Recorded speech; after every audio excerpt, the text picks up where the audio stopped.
Salut les gens! La semaine dernière, je vous parlais de comment vivre sa best life quand on est célibataire.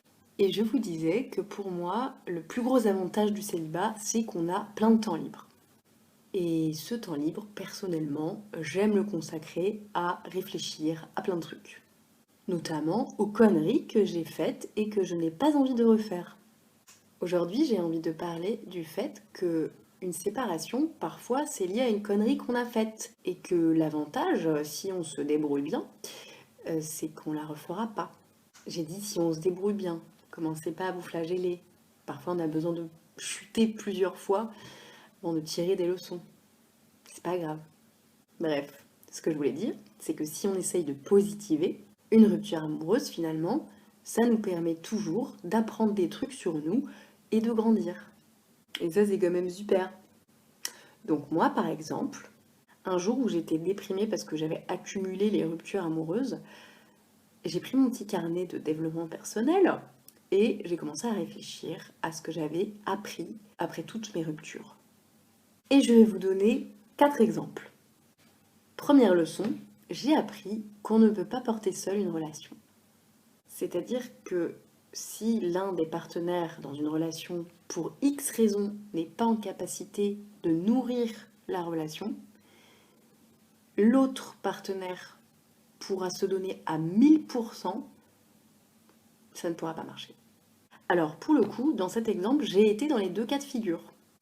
Parfois, j'étais la personne qui portait la relation à bout de bras, et parfois, j'étais la personne qui ne s'investissait pas assez. Et dans les deux cas, c'était la merde. Alors si vous êtes dans ce cas de figure, mais que vous sentez que c'est temporaire et que c'est lié à un truc très spécifique et qui ne va pas forcément durer, accrochez-vous, ça peut valoir le coup de, voilà, de tenir. Par contre, si c'est comme ça depuis le début et qu'il n'y a aucun espoir que ça change, mon conseil, barrez-vous. Deuxième leçon, j'ai appris qu'une relation où il n'y a pas de dispute, ce n'est pas forcément une bonne chose. J'ai eu plusieurs histoires avec des hommes que je qualifie de gentils, très gentils, adorables.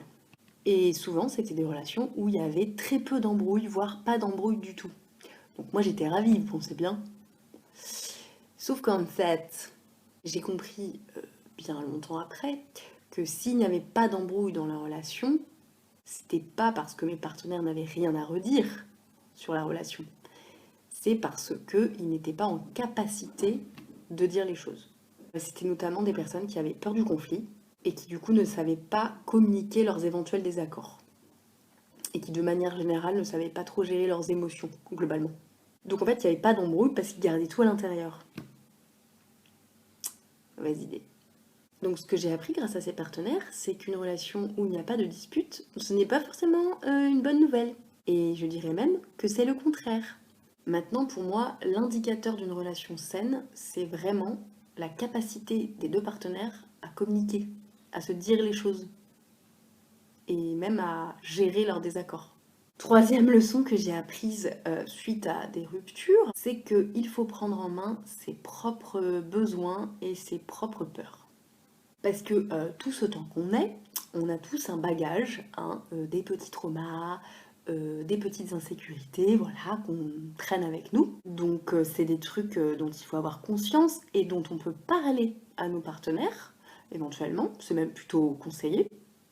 Mais attention, c'est pas parce qu'on leur en parle qu'il faut penser que c'est à eux de porter le poids de ce bagage.